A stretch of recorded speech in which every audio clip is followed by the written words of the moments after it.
अस्सलाम वालेकुम, नमस्कार साथियों। जो इजराइल ने और अमेरिका ने जो ईरान के ऊपर अटैक किया था, उस समय जो इजरायली अटैक व अमेरिकन अटैक सक्सेसफुल, लगभग 90% सक्सेसफुल ईरान में हो रहा था और ईरान भी रिटेलिएशन कर रहा है। लेकिन ईरान की जो अटैक में, ईरान रिप्लाई में जो हमला कर रहा है अमेरिका के ऊपर, इजराइल के ऊपर डैमेज कमती हो रहा है। लेकिन हाल ही में 2-3 दिन के अंदर एक ऐसे ख़तरनाक एक खबर आया जो इराक से।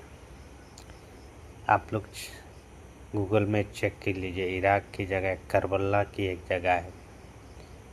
इस करबला बहुत मशहूर जगह है इराक के अंदर। इस करबला शहर से लगभग 180 किलोमीटर दूर रेगिस्तान, उस साइड में रेगिस्तान में एक पतली जगह एक नदी गया हुआ था।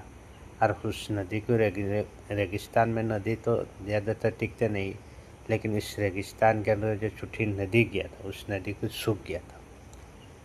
और करबला से 180 किलोमीटर दूर इस रेगिस्तान के अंदर क्या किया था, देखिए इजराइल की माइनशिट। उस रेगिस्तान के बीच में इराक के अंदर इजराइल ने आकर कुछ अपनी सैनिक अड्डा बना लिया था। और उसमें हेलीकॉप्टर, बड़े कुछ हेलीकॉप्टर, ऐसे हेलीकॉप्टर एक सिस्टम बनाया, पूरा एक एयरबेस बना दिया था। और उस एयरबेस को बनाने के बाद जो इजराइल ने बनाया, जो इराक की फ़ोर्स को भी पता नहीं है, और इसी से काम चला रहा है, इसी से ईरान के ऊपर अटैक भी कर रहा है इजराइल।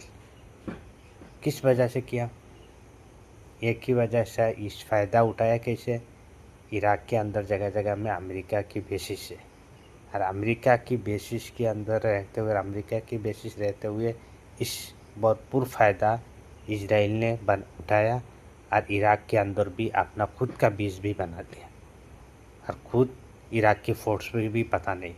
लेकिन गनीमत यही रहे कि जो उधर भेड़ बकरी चढ़ाते हैं लोग जाकर ना, तो रेगिस्तान के अंदर बकरी चढ़ाते।